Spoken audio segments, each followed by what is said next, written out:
namamangha ako pag tinalakay ng mga tao sama-sama ang kanilang problema at tinalakay ng sama-sama anong dapat gawin.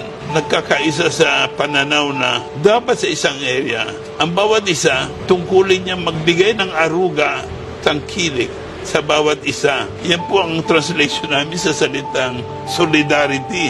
Ang laking transformasyon nangyayari.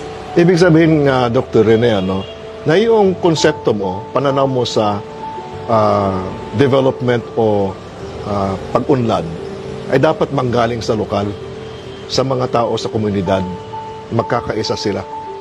Opo.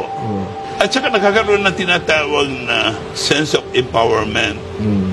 Yung maabot ng isang tao, yung level ng kaalaman, consciousness, na nakakagawa siya decisively, resolutely ng kanyang sariling pagpapasya.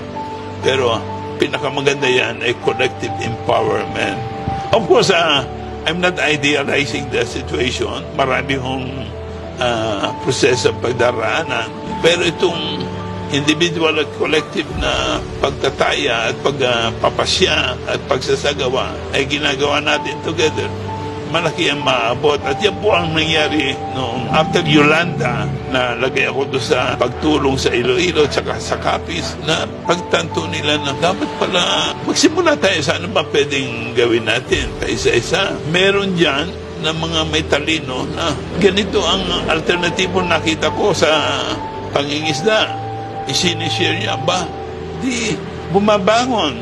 Maya-maya nakita ko meron na silang tinayong tinapayan ng bayan. So, community building. So yung ganyang karanasan ka rin, nakikita ko na malaki ang tiwala mo doon sa pagkilos ng mga tao sa komunidad.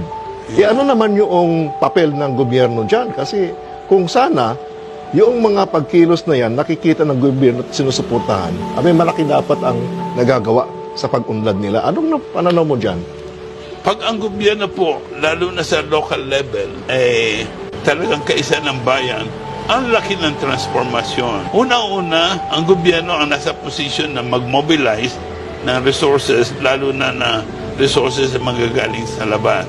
At sa ngayon, sa ating batas at saka sa mga programa ng gobyerno, ini-emphasize naman yan. Kaya lang, depende ho sa leader o quality ng local government o isang government agency kung sila ay ma-internalize din nila yung ganitong konsepto ng, I don't know kung ano tawag nyo na social solidarity economy, ay ang laking magagawa. At sa nakikita ko dito sa Quezon City, mayroong nagsimula na ng sama-sama vertical agriculture. Mayroong nagsimula na, ang ating bubong, lagyan natin ng solar. Yung ating mga waste, pwede pa nang i-recycle. Pwedeng gawin pang hollow block, additional jobs. So, kung yung organized community mo kasama ang isang conscientized government, magsasama, my God, that's a very good winning combination. Katulad ng nakita natin dito sa Quezon City at mga ilang pang mga areas na may ganitong orientation ng ating local government.